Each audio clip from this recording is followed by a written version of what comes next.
kiamat. Mungkin juga 2012 itu kiamat, ya, tetapi dengan apa yang telah diterangkan oleh Al-Fadhil Ustaz Zamani tadi, ya, memberi satu pencerahan kepada kita. Tetapi kita beralih pula kepada ahli panel kita yang kedua, Cik Syarin, ya.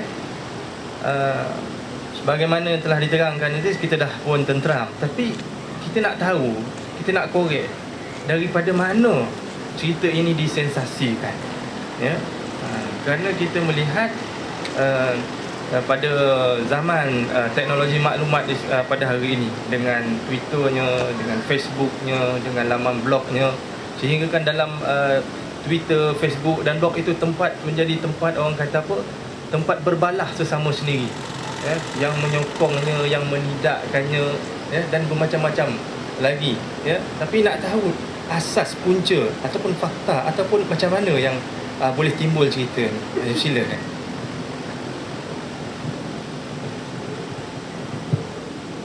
Bismillahirrahmanirrahim. Assalamualaikum warahmatullahi wabarakatuh. Yang berbahagia Musi Majlis, yang berbahagia saya bersama Datuk Mufti yang ke-9 dan juga yang berbahagia Datin, yang berbahagia Encik Kamal daripada Setiausaha Mains, Inspektor Ketua Polis Teluk Kemang, sahabat saya Ustaz Zaki, pengurus Badan Cerak Negeri 9, dan juga ahli panel bersama saya Al-Fadhil Ustaz Tuan Haji Zamani. Jadi persoalan 2012 ni merupakan satu persoalan yang semakin hot menjelang bulan Disember ni. Kerana dikatakan kiamat ni berlaku pada 21 bulan ni. Maknanya sekarang ni 8 bulan, 21 tu 8, 13 hari lagi. Kan. Jadi siapa nak habiskan kredit kad tu, habiskan sekarang. Kalau nak ikut macam tu lah. Jadi maknanya kenapa 2012?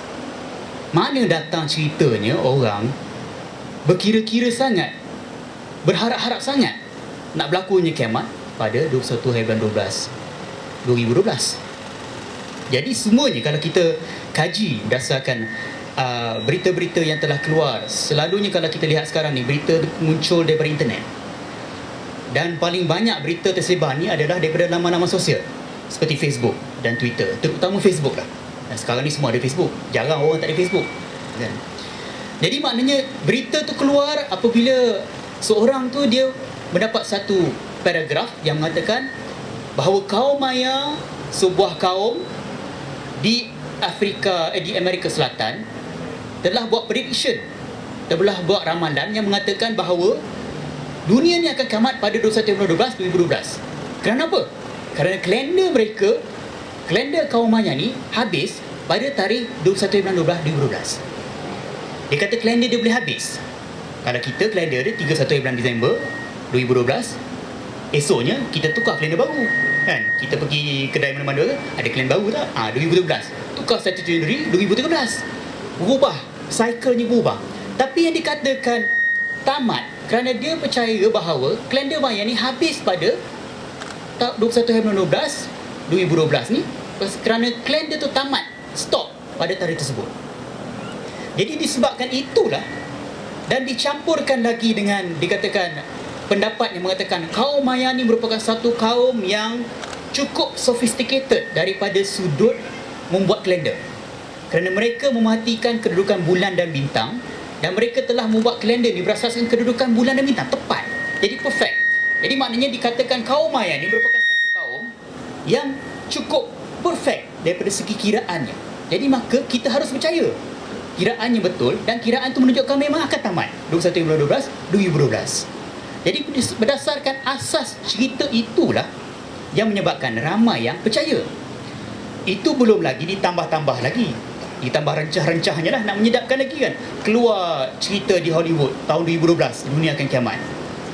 Kemudian ditambahkan lagi pula cerita ada planet pula akan muncul pada 21 bulan 12 tu, planet Nibiru. Semua tu pakat-pakat kumpul pada 21 bulan 12 2012. Jadi pada tarikh tu dikatakan dunia ni akan hau biru, berkecamuk semua tu, disebabkan berlakunya bencana-bencana ni. Jadi disebabkan benda-benda macam ni, cerita-cerita macam ni, bagi orang kebiasaan yang tidak mempunyai tidak membuat kajian berdasarkan apa story behind itu, mereka akan percaya. Dan bila mereka percaya, mereka akan share, mereka akan kongsi dengan orang lain. Jadi benda tu akan tersebar. Kalau pasal bagi mereka yang selalu guna Facebook tu, ada satu button, share. Amat mudah sekali kita share berita yang kita tak tahu asal-usul dia. Jadi itu masalah dia sekarang. Berita yang tidak tahu asal-usulnya, tidak tahu kebenarannya, begitu mudah dikongsi oleh orang ramai menerusi laman-laman sosial sekarang. Jadi yang orang yang menerima berita tu pun tidak mahu double check berita tu asalnya daripada mana, asasnya daripada mana. Jadi disebabkan itu benda tu dah mula merebak. Sehinggalah hari ini, kemuncaknya pada bulan 12 ini, semua yang mengatakan bahawa akan berlaku kiamat pada 2012. Jadi itu antara benda-benda yang kita, orang yang ramai akan tertanya-tanya kenapa itu berlaku. Dan saya cuba kaitkan dengan cerita 2012 ni berkaitan dengan sebuah planet yang dikatakan akan muncul, planet Nibiru. Bagi siapa yang pernah dengar kan, planet Nibiru dikatakan akan muncul, sebuah planet bernama Nibiru akan muncul pada tarikh sekian-sekian ni, pada bulan 12 ni, di mana pada ketika itu dia akan muncul, dia akan menyebabkan pergerakan bumi dan planet ni berceramuk, hawa biru. Dan planet Nibiru tu sebenarnya asalnya daripada seorang penulis buku cerita pada tahun 1976 yang mengatakan bahawa planet tu terdapat sekumpulan alien, makhluk asing yang datang ke bumi dan dia telah menternakkan manusia ke bumi selama 3 kali orbit. Dan disebabkan 3 kali orbit ni, manusia tidak dapat menjadi seorang makhluk yang baik dekat planet ni, dia akan datang pusingannya keempat. Ni antara 2012 ni 2012. Ikut cerita tu pun, kita pun nak gelap pun tak sampai hati. Tapi macam tu lah cerita dia. Buku cerita daripada seorang penulis pada tahun 1976. Dan penulis itu pun tidak menyatakan tarikh dia 21 hari bulan 12, 2012. Dia mengatakan planet tu akan muncul pada tahun 2900. Jadi macam mana tu? Mana datangnya cerita orang kaitkan dengan planet Nibiru tu dengan cerita 2012 kalender kaum Maya? Itu adalah dua cerita yang berasingan. Jadi disebabkan itu yang menyebabkan semua menjadi confused, kelang kabut, tidak tahu mana satu cerita yang betul, mana satu cerita yang benar. Jadi daripada sudut itu yang kita boleh lihat. Kalau kita lihat daripada sudut kalender Maya ni kan, kalender Maya ni, kaum Maya ni, dia buat kalender tu memang agak sophisticated. Kita bagi contoh. Dia ada dua jenis kalender. Satu kalender tu dipanggil kalender Tzolk'in. Ejaannya Tzolkin. Nak sebut pun payah juga. Dia tak ada idgham dia tu, tapi Tzolk'in je lah, kita panggil Tzolk'in. Kalender Tzolk'in tu merupakan sebuah kalender yang mempunyai 260 hari dalam satu tahun dia. Dan kalender tu merupakan kalender religious, kalender yang mereka buat ibadat. Kalender Tzolk'in ni. Kemudian ada satu lagi kalender, dia panggil kalender Ha'ab, Haab. Dan kalender tu ada 365 hari. Dan kalender tu merujuk pada pergerakan matahari. Jadi maknanya dia ada dua buah kalender. Jadi kalender ni, apabila kita buat kiraan, katakan tarikh ia bermula kalender tu satu Tzolk'in sekian-sekian tarikh ya, pada satu Tzolk'in pada satu hari bulan berapa, tahun satu Tzolk'in, dan kita mula dengan satu bulan berapa, tahun satu Ha'ab. Kemudian dia akan pusing, dia akan bercantum balik satu hari bulan tu setelah 52 kali pusingan. Yang 52 kali pusingan tu dipanggil sebuah lagi kalender, dipanggil kalender round, sebuah lagi kalender besar. Dan 52 cycle ni dia akan bercycle panjang lagi kepada sebuah lagi kalender yang lagi besar, dia panggil long cycle. Jadi maknanya memang kaum Maya ni dia suka buat kalender. Kalender dia bercampur-campur kan? Jadi benda tu kalau kita lihat tu pun memang cycle yang paling bahasanya panjang tu, cycle yang long calendar tu, long count tu, memang dia akan tamat pada 21 hari bulan 12 2012. Tapi itu adalah pada tarikh 13 long count. Kemudian apa yang berlaku lepas 13? Dia akan jadi 14. Maknanya dia buka kalender baru. Dia tidak ada cerita pun di dalam kajian orang terhadap kaum Maya yang mengatakan bahawa kalender itu memang akan tamat pada tarikh itu. Tak ada mana-mana pun. Jadi sumber cerita yang mengatakan daripada mana yang mengatakan kaum Maya cerita macam tu, kita tak tahu siapa yang cerita dia. Jadi sebabkan kecelaruan itulah semua tu akan jadi haru biru. Jadi itulah dikatakan antara benda-benda yang kata asasnya cerita 2012 tu Asasnya adalah cerita daripada kaum Maya, kemudian dicampur pula dengan cerita planet Nibiru tu, kemudian ada pula dicampur pula dengan cerita dikatakan paksi bumi akan terbalik. Dia kata paksi bumi terbalik pula lah cerita dia kan. Kemudian paksi magnetic pole, paksi magnet bumi pun akan terbalik, menyebabkan planet ni akan berputar kelang kabut. Jadi itu pun cerita-cerita yang tak ada kaitan dan dicampur-campurkan dalam satu mangkuk. Satu sup, mangkuk sup. Sedap pula sup tu bila kita makan. Cerita tu jadi sedap. Jadi itulah antara benda-benda yang kita kena sedar daripada mana asal usul cerita tu. Dan benda tu akan berlaku merebak dengan begitu banyak disebabkan banyaknya laman-laman sosial sekarang ni, dan ramai yang tak suka membaca. Masalah sekarang ni masyarakat kita ni ramai yang tak suka membaca dan menyelidik. Dia hanya terima dan dia kongsi. Jadi itu bahaya tu, kerana dia akan menyebabkan orang yang tak tahu tu dia akan jadi kelang kabut. Dan pernah berlaku satu kes pada tahun 2000, kalau tak silap saya 2011 di Amerika Syarikat, ada seorang remaja telah bunuh diri. Kerana apa? Kerana dia takut kiamat akan berlaku 2012. Itu merupakan kes pertama yang berlaku disebabkan ketakutan yang tidak ada asas. Jadi kita kena ingatlah asal usul cerita dia tu, daripada mana asal usul cerita kaum Maya ni, daripada mana asal usul cerita 2012 ni adalah daripada kisah kaum Maya ni.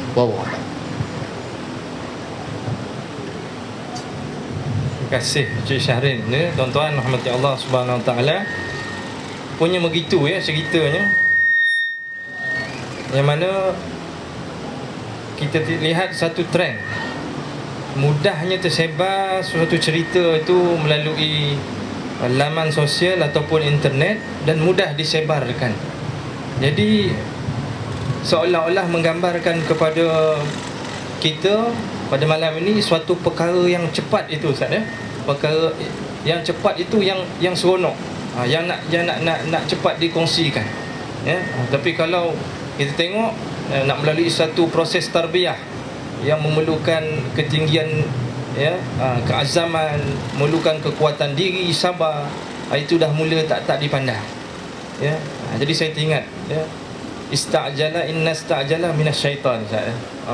Inna ista'jala minasyaitan. Jadi hadirin hadirat yang rahmati Allah Subhanahu Wa Taala, kita bimbang dengan perkara ini. Jadi saya ingin tanyakan kepada yang bahagia Ustaz Zamani, Ustaz, bagaimana Ustaz melihat fenomena ni Ustaz? Seolah-olah mudah sangat masyarakat kita, terutamanya boleh kita katakan ini daripada golongan orang muda ni Ustaz, berita-berita internet ni mudah sangat tersebar dan ada pula yang percaya. Dan kita tengoklah tadi seperti contoh ada yang bunuh diri. Jadi kalau kita Ustaz sebagai orang Islam, adakah kita melihat perkara ini sebagai suatu serangan pemikiran bagi melemahkan akidah terutamanya golongan muda kita ni Ustaz, dan melemahkan umat Islam yang muda-muda ni, pelapis ni Ustaz, dan menjauhkan mereka daripada Quran dan hadis? Jadi minta pencerahan Ustaz. Terima kasih sudah Syafini promosi. Tuan-tuan dan perempuan, boleh tunggu lagi ke? Dah pukul 10 lah ya? Tapi belum lagi kiamat nampaknya ya?